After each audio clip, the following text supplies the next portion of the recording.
भारत की खोज किसने और कैसे की? Who discover India and how? Welcome है आपका आज की इस हिस्टोरिकल वीडियो में। भारत का इतिहास न जाने कितने रहस्यों से भरा पड़ा है। भारत एक प्राचीन देश है जो अपने बीते सालों में हर मामलों में परिपूर्ण रहा है, हमेशा से। न केवल धन वैभव से बल्कि प्रकृति से भी हमेशा से परिपूर्ण रहा है और इसी वजह से इंडिया पर लोगों की बुरी नजर भी रहती है। उसी समय यूरोप के लोग पूरी दुनिया में अपना व्यापार करना चाहते थे। भारत में व्यापार करने के लिए उन्हें समुद्री मार्गों का कोई पता नहीं था। उस टाइम अरब के लोग भारत के रास्तों को जानते थे, लेकिन उन्होंने यूरोप के लोगों को किसी भी मार्ग के बारे में नहीं बताया। वास्को डी गामा एक ऐसे पहले शख्स थे जिन्होंने भारत के समुद्री मार्गों को ढूंढ लिया था। कोलंबस भी भारत को ही खोजने आए थे, लेकिन जा पहुंचे अमेरिका। हालांकि आजकल इंडिया एजुकेशन में पढ़ाया जाता है कि भारत के समुद्री मार्गों की खोज वास्को डी गामा ने की थी। सच में ये हद दर्जे की मूर्खता है कि भारतीय बच्चों को ये पढ़ाया जा रहा है कि वास्को डी गामा ने भारत की खोज की, जबकि पढ़ाया ये जाना चाहिए कि वास्को डी गामा ने यूरोप को पहली बार भारत तक पहुंचने का समुद्री मार्ग बताया। दरअसल पहले यूरोपीय देशों के लिए इंडिया एक पहेली जैसा था।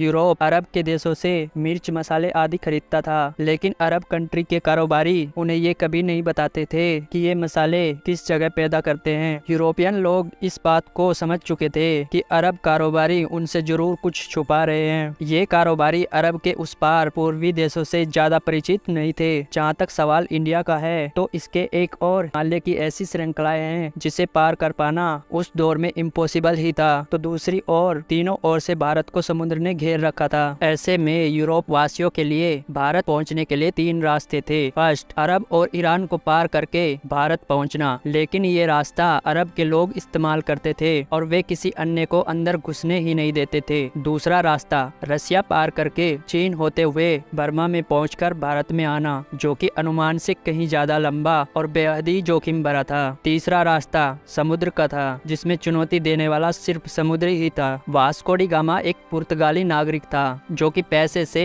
एक नाविक था। इसका जन्म 1460 ईस्वी में पुर्तगाल के साइनस में माना है। उस टाइम में अरब के लोग यूरोप में मसाला बेचा करते थे जिसे वो भारत से लाते थे। यूरोप में इन मसालों की मांग बहुत ही ज्यादा थी, इसलिए यूरोप के लोग भारत जाकर वहां से मसाले लाना चाहते थे, लेकिन उनके लिए भारत जाने का रास्ता बेहद ही जोखिम व दुर्गम भरा था। उन्हें भारत जाने के लिए ईरान, अफगानिस्तान से होकर जाना पड़ता था, जो कि काफी खर्चीला व कठिन रास्ता था। उन्हें ऐसे मार्ग की जरूरत थी जो भारत कम टाइम में ले जाए, और ऐसे मार्ग केवल समुद्र के जरिए ही पॉसिबल था। वास्को डी गामा ने इंडिया के इन रास्तों की खोज करने की ठानी और इस ऐतिहासिक सफर पर निकल पड़े। साल 8 जुलाई 1497 में वास्को डी गामा ने अपने साथियों के साथ भारत की खोज के लिए रवाना हुए। उनके जहाजी बेड़े में 4170 के करीब लोगों की टीम थी। सबसे बड़े जहाज सेंट ग्रीबियाल पर वह खुद था। सबसे पहले वह अफ्रीका के अंतिम छोर से होते हुए अफ्रीका के ही एक राज्य मुसम्बा आया, जहाँ के राजा ने उसकी मदद की और उसे एक अरब नाविक दिया जो कि भारत का रास्ता जानता था। वास्को डी गामा भारत कब आया था? वास्को डी गामा अफ्रीका महाद्वीप का चक्कर लगाकर भारत के कालीकट बंदरगाह केरल पर पहुंचा था। साल 20 मई 1498 की डेट थी जब वास्को डी गामा भारत के कालीगढ़ बंदरगाह पर पहुंचा। भारत की खोज का यह सफर करीब 10 महीनों का रहा। भारत आकर वास्को डी गामा ने स्थानीय राज्य के राजा से व्यापार का समझौता किया। उसने कई प्रकार के मसाले भी खरीदे और भारत से पुर्तगाल आने के दौरान समुद्री तूफान से उसके जहाजी बेड़े को बहुत नुकसान पहुंचा, और तो और उसके दल के कई लोग भी मारे गए। पुर्तगाल लौटने पर उसका भव्य स्वागत किया गया। अगली बार फिर से भारत आने पर उसने कालीकट के राज्य पर आक्रमण कर दिया और कत्लेआम लूटपाट की। वास्को डी गामा ने यूरोप के लुटेरों, व्यापारियों और शासकों के लिए एक रास्ता बना दिया था, और इसके बाद भारत पर अपना कब्जा जमाने के लिए यूरोप के कई व्यापारियों और राज्यों ने कोशिश की और समय समय पर वे आए। उन्होंने भारत के केरल राज्य के लोगों के धर्म बदलने में महत्वपूर्ण भूमिका निभाई। पुर्तगालियों की वजह से ब्रिटिश लोग भी यहाँ आने लगे। आखिरकार 1615 ईस्वी में क्षेत्र ब्रिटिश अधिकार में आया।